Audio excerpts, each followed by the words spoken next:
Okay, so I'm going to talk about in the studio and in the edit, and really about sound design. So it's how you design the soundscape of your film. This soundscape might be produced through, as I've already said, the sync sound, the wild tracks, the room noise, all these little different elements, along with the music, and the way the soundtrack is created around the film to really give it a rhythm and a pace. The soundtrack isn't just there in terms of bringing dialogue forward or telling the story. The soundtrack there really kind of sets the tone for the film. So if we think about famous films such as the Bond clip that we saw earlier, in Bond, if you start to watch Bond, start to think about the soundtrack. Each person in Bond has their own little different soundtrack. So the bad guys have got a soundtrack, the good guys have got a soundtrack, and it's a slight different tone for each. So every time we start to hear that music, we feel the tone of the piece and we understand the nature of the characters, and it starts to set the environment and the atmosphere up. So in terms of how the music's orchestrated and how loud it's played, it really starts to get the action going in terms of setting the rhythm of the film. So in terms of sound design, in terms of your own design, think about how you're going to put your sound together. Are you going to use music? How much music? What type of music is it? How you're going to record your sound. There are going to be a lot of different background noises. Are you going to create a big soundscape? So are there going to be industrial drills outside? Are there going to be planes flying over? Are there going to be kids in a park? These all seem like strange choices, but these are all kind of little tactics to put in your film to start to set the tone. All these different extra sounds will recall different emotions in people. So you can use sound really as an emotional device, another way to convey the narrative of your film. We often think about the camera telling the story or the script telling the story. Again, we need to think about the sound and how the sound can start to, create atmosphere, create story, and really drive your narrative forward in the way you want to tell this narrative. So as I say, in terms of rhythm, in terms of pace, in terms of tonality, in terms of action. If we talk about rhythm, a soundtrack can really set the rhythm. Is it a fast flowing soundtrack? Is it staccato and cut very quickly? With lots of different background noises, cars screeching around. Think about the pace. How much does the soundtrack push the pace on? If we were to leave a soundtrack off, how would the time of the film change in terms of pushing that narrative on? Would it seem like it's extended? Also, in terms of the tonality of the film, as I already said, setting the tone, different areas of soundtrack, giving an example of a Bond film, will set the tonality of different pieces. So, are there certain aspects of sound that are there when something bad is happening, or certain aspects of sound that are there when something good is happening, or the sort of neutral soundtracks, or do different people have a soundtrack?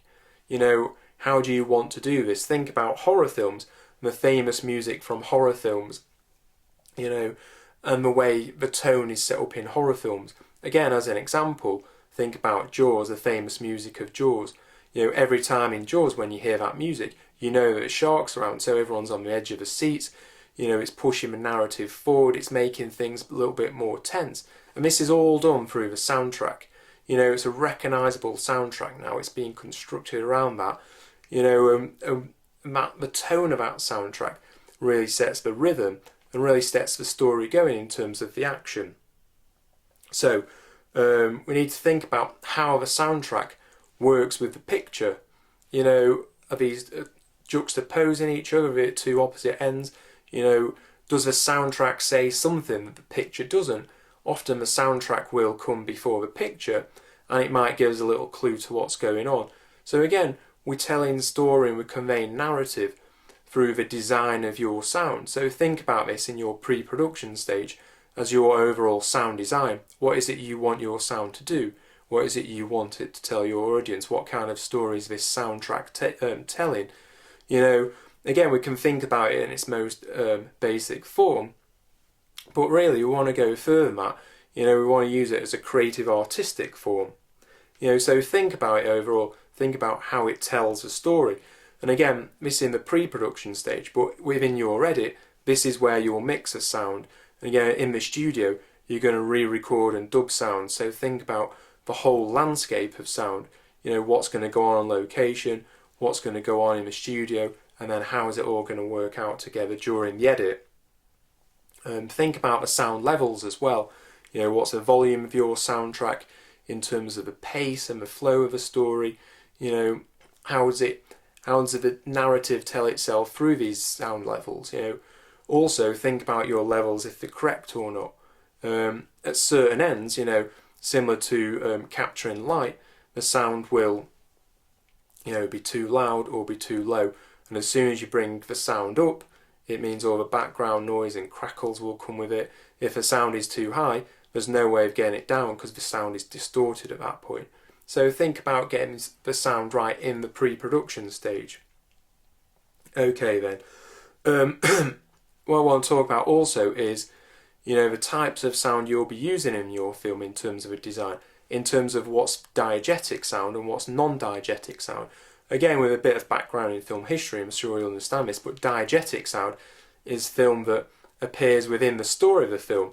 So let me think. So in terms of sound that the characters might hear, so in terms of the world of the film, the actual sounds appear in that world. However, non-diegetic sounds could well be soundtracks placed over the top. So these are sounds which are there purely for our benefit, and the characters within the film won't be able to hear these films. So break it down, think what's diegetic and what's non-diegetic. Are you going to add any non-diegetic noise to your film, or do you want to make it pure with just diegetic sound? Again, think about what kind of film it is. The films of Mike Leigh, for example, or Ken Loach, might choose to use more diegetic sound because these are quite gritty, without any extra sort of effects or sound effects or soundtracks trying to push the story along and tell it for them. So again, think about what type of story it is and what kind of sound will increase the viability of that narrative and push it forward. Okay then, sound effects as well. Think on your film, what kind of sound effects are you going to put on? What sound effects does it need? Again, as already stated, you're going to use these through creating your own Foley mixing, or are you going to find sound effects? Sound effects can come in very handy in terms of telling your story. They don't need to be great big effects. They just need to be subtle effects, just in the right place at the right time. Also, sound bridges. So in terms of your edit, think about the sound bridges, and we're going to talk about this in the second part of the edit lectures. In terms of a sound bridge, this is sound that overlaps two images. So it could be a phone ringing, and it rings just before we see the phone in the scene previous. The sound bridge essentially distracts us and disguises a cut within the scene, and also it alerts us to something that's going to go on, so it sets the pace and the tone for the next scenes. Okay then, so finally what I want to talk about is kind of time and space, but the depth within scenes. As I've stated earlier, in terms of the beach scene, the clip following this is a clip on sound design for Lord of the Rings, but after that is a clip from Spartacus, a very famous clip. What I want you to do is look at this clip and think about where the characters are placed in terms of each other and how many characters are in the scene. So we can see the main characters, the actors, standing as close as I am to the camera now. However, in terms of their sound, it sounds like they're shouting. So in terms of that depth, even though the camera is very close to them, we still need to understand that depth in terms of understanding and rationalising the fact that they're speaking to thousands of people strewn out across a valley. Okay, if they were talking to the camera like I am now, it means the people only around them would hear.